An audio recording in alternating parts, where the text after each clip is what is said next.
Kemarahan warga Iran belum reda. Ramai di media sosial video aksi protes warga yang membakar kendaraan di ibu kota Iran pada Kamis 8 Januari waktu setempat. Menanggapi hal ini, otoritas langsung memutus internet dan saluran telepon saat protes anti pemerintah menyebar ke seluruh negeri. Protes telah berlangsung sejak 28 Desember. Awalnya menanggapi inflasi yang tinggi, namun berubah menjadi tuntutan politik untuk mengakhiri pemerintahan ulama. Otoritas menuding Amerika Serikat dan Israel memicu kerusuhan ini. Kalau kalian lihat beberapa chat ini, chat yang trending banget di aplikasi Threads. Chat yang menunjukkan seorang perempuan bernama Sarah yang sedang diberi kabar oleh temannya di Iran. Temannya tersebut berkata bahwa mayat dan darah adalah makanan mereka sehari-hari. Orang-orang yang terluka di rumah bahkan gak bisa ke rumah sakit. Karena keadaan dan menunggu ajal adalah pilihan satu-satunya dalam keadaan yang sangat getir.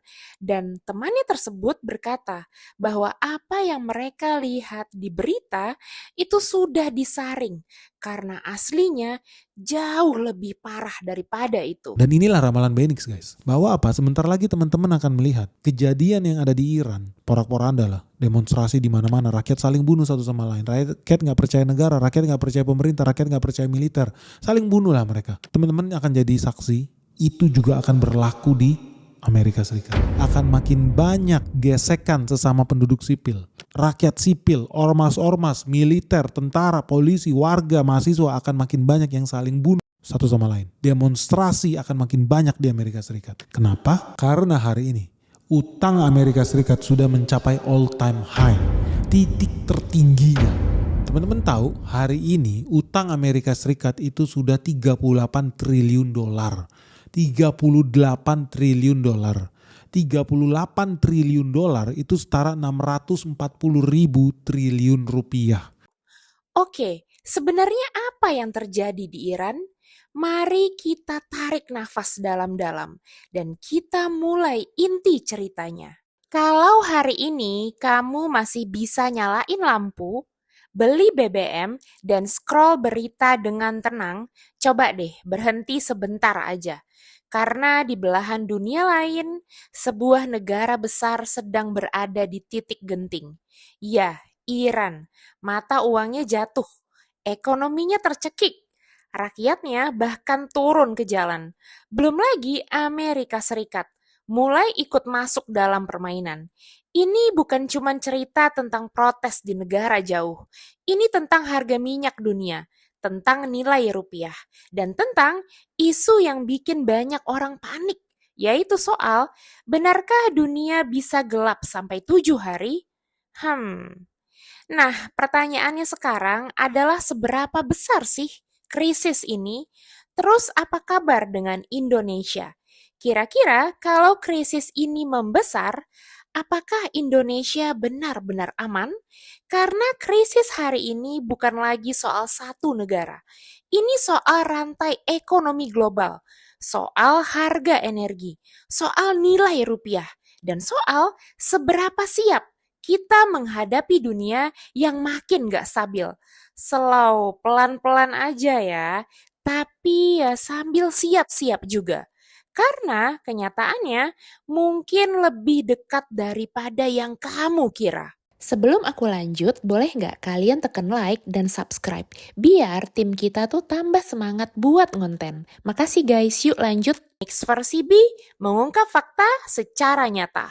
Kalau kamu ngikutin berita, baik dari media lokal maupun internasional, Iran sekarang lagi benar-benar bergejolak. Sejak akhir Desember 2025, gelombang protes ekonomi terjadi besar-besaran dan merata di hampir seluruh negeri. Ini bukan aksi kecil yang cuma muncul di 1-2 kota, tapi udah meluas ke lebih dari 30 provinsi, melibatkan pedagang, mahasiswa, sampai warga biasa. Dan ternyata situasinya tuh makin parah. Sampai video ini dibuat, menurut laporan yang berbasis di Amerika Serikat, setidaknya 544 orang dilaporkan tewas selama kerusuhan berlangsung. Angka ini melonjak tajam dari laporan awal yang hanya mencatat sekitar 116 korban jiwa. Bahkan lembaga ini juga menyebut adanya 579 laporan kematian tambahan yang masih diverifikasi. Kalau semua itu terbukti, jumlah korban tuh bisa tembus 1.123 orang. Nggak cuman sampai di situ, lebih dari 10.600 orang dilaporkan ditangkap dan dipindahkan ke penjara. Mayoritas korban tewas disebut meninggal akibat tembakan peluru tajam atau peluru karet. Banyak di antaranya ditembak dari jarak dekat. Bentrokan dengan aparat pun tidak terhindarkan. Di sisi lain, sekitar 111 aparat keamanan juga dilaporkan tewas dalam konflik ini. Nah, muncul pertanyaan besar. Sebenarnya apa sih yang bikin semua ini meledak? Jawabannya, ekonomi. Protes ini awalnya dipicu karena kenaikan harga-harga dan kondisi ekonomi yang makin parah, sampai benar-benar menekan kehidupan sehari-hari di masyarakat. Dampaknya paling terasa di nilai mata uang Iran, rial, yang jatuh di titik paling rendah sepanjang sejarah. Nilai tukar rial juga anjlok sampai sekitar 1,4 juta rial per 1 dolar Amerika. Oh my God. Ini jadi tanda jelas kalau Iran lagi ngalamin krisis ekonomi serius. Penyebabnya berlapis, mulai dari sanksi internasional, terutama dari Amerika Serikat, inflasi yang sangat tinggi, pembatasan ekspor minyak, dan ketidakstabilan politik yang berkepanjangan. Nggak cuman ke dolar Amerika, sama mata uang dunia lainnya juga kayak euro, rial Iran juga mengalami penurunan yang tajam. Fakta lainnya mau tahu nggak? Di Eropa sendiri, rial udah nggak lagi diterima. Nggak punya nilai tukar, ngebayang nggak? Ya jelas, ini bikin Iran makin terisolasi dari sistem keuangan global. Nah, jatuhnya mata uang Iran ini langsung ngedorong inflasi tinggi, terutama di bahan pangan yang rata-ratanya naik sampai 72% dibandingkan tahun sebelumnya. Secara keseluruhan, inflasi tahunan Iran kini ada di kisaran 40%, yang tentu aja bikin daya beli masyarakat tuh jatuh dan kehidupan sehari-hari tuh makin sulit. Aduh, berat juga ya, bener-bener kacau guys. Terus muncul pertanyaan berikutnya, apakah protes ekonomi ini berubah jadi protes politik? Jawabannya iya. Awalnya emang soal harga dan ekonomi, tapi karena masalahnya nggak kunjung selesai, protes tuh makin meluas dan berubah jadi kritik terhadap pemerintah dan tuntutan perubahan yang lebih besar. Pemerintah Iran juga merespons dengan keras, termasuk ngebatasin komunikasi dan pemutusan internet, supaya informasi dari dalam negeri nggak gampang keluar. Presiden Iran sendiri menyatakan bahwa pemerintahannya siap menangani keluhan ekonomi yang jadi pemicu aksi protes. Tapi ia juga kasih peringatan kalau perusuh nggak akan ditolerir. Ia juga ngejelasin soal rencana pemerintah buat menerapkan program reformasi subsidi besar-besaran yang bertujuan buat menstabilkan harga pasar, ngedorong peningkatan produksi, serta ningkatin lagi daya beli masyarakat. Sekaligus ngasih pembaruan tentang perkembangan terkini dari program tersebut. Terus muncul pertanyaan besar berikutnya. Amerika Serikat tuh terlibat nggak sih dalam konflik ini? Secara langsung Amerika Serikat memang nggak ikut turun ke jalan. Tapi secara politik dan ekonomi perannya tuh jelas kerasa. Presiden Amerika Serikat, Donald Trump, secara terbuka menyatakan dukungannya terhadap masyarakat Iran yang berunjuk rasa. Ia bahkan mengancam kemungkinan intervensi militer kalau tindakan keras terhadap demonstran terus berlanjut. Ancaman ini bukan cuma omongan, karena Trump juga menerapkan tarif tinggi terhadap negara-negara yang masih berdagang dengan Iran. Sebagai bentuk tekanan ekonomi tambahan, langkah ini tuh otomatis bikin pasar global makin gak pasti. Tapi Ketua Parlemen Iran, Mohammad Bagher Ghalibaf, ngasih peringatan juga, kalau Amerika benar-benar menyerang, maka seluruh pangkalan militer dan perkapalan Amerika serta Israel bakalan jadi target balasan. Perlu diingat, tahun lalu Amerika memang sempat melancarkan serangan udara terhadap fasilitas nuklir Iran sebagai bagian dari dukungan terhadap operasi militer Israel. Sekarang pernyataan Trump kembali memanaskan situasi dan memicu kekhawatiran konflik yang lebih besar di kawasan Timur Tengah. Nah, beberapa pejabat dunia menyampaikan kalau konflik di wilayah ini bisa berkembang jadi pertikaian yang lebih besar. Dan sejauh ini ada ancaman eksplisit mengenai kemungkinan tindakan keras dari Amerika Serikat. Nah guys, sekarang kamu bertanya-tanya kan, lah terus ini apa hubungannya sama Indonesia? Secara Iran juga kan bukan negara tetangga-tetangga banget nih. Gini, ternyata ada dampak yang nyata ya meskipun nggak secara langsung. Pertama, berkaitan sama nilai rupiah dan sentimen pasar. Pasar keuangan tuh gampang panik. Begitu dunia ramai soal konflik, apalagi melibatkan Amerika dan Timur Tengah, banyak investor langsung cari tempat aman. Biasanya langsung ke dolar Amerika. Akibatnya, uang dari negara berkembang kayak Indonesia bisa langsung tertekan. Bahkan sempat diberitakan rupiah melemah ke kisaran 16.900 per dolar Amerika.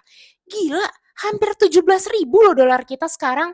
Yang salah satunya karena situasi global yang lagi nggak tenang. Selain itu, sentimen eksternal juga cukup mempengaruhi nilai rupiah. Data ekonomi juga dinilai memainkan peran kunci dalam mengangkat harga emas batangan. Guys, emas tuh bener-bener gila. Kalian lihat deh harga emas tuh sekarang berapa. Wow. Coba di sini ngomong, siapa yang pegang emas dari tahun 2020? Bau jadi miliarder nih. Oke, guys, kita lanjut. Kedua, berkaitan sama harga energi dan komoditas global. Iran itu pemain penting di urusan minyak dunia. Kalau konfliknya tuh makin panas, apalagi sampai ganggu jalur minyak kayak Selat Hormuz, pasokan minyak bisa terganggu dan harga minyak naik. Kalau harga minyak naik, efeknya bisa sampai ke kita, yaitu BBM bisa ikut mahal. Ongkos transport tuh naik. Dan ujung-ujungnya harga barang sehari-hari ikut naik. Ya meskipun kayaknya Iran gak akan sampai blokir Selat Hormuz. Soalnya jalur ini akan mempengaruhi Cina sebagai importir energi besar dari Timur Tengah. Harga minyak mentah dunia juga diprediksi melonjak. Terus kalau Iran tutup jalur Selat Hormuz, Oxford Economics memperkirakan harga minyak bisa menyentuh angka 130 dolar Amerika per barrel. Aduh, ini apa sih guys? Kok semuanya naik ya? Kayaknya cuma gaji yang stagnan ya. Aduh, kok bentar, kok jadi curcol? Oke, gas lanjut. Ketiga, berkaitan sama investor. Investor ya jelas bakal ngejauh dari pasar yang punya banyak resiko. Makanya mereka pasti bakalan lebih hati-hati. Saat dunia lagi nggak pasti, investor biasanya main aman.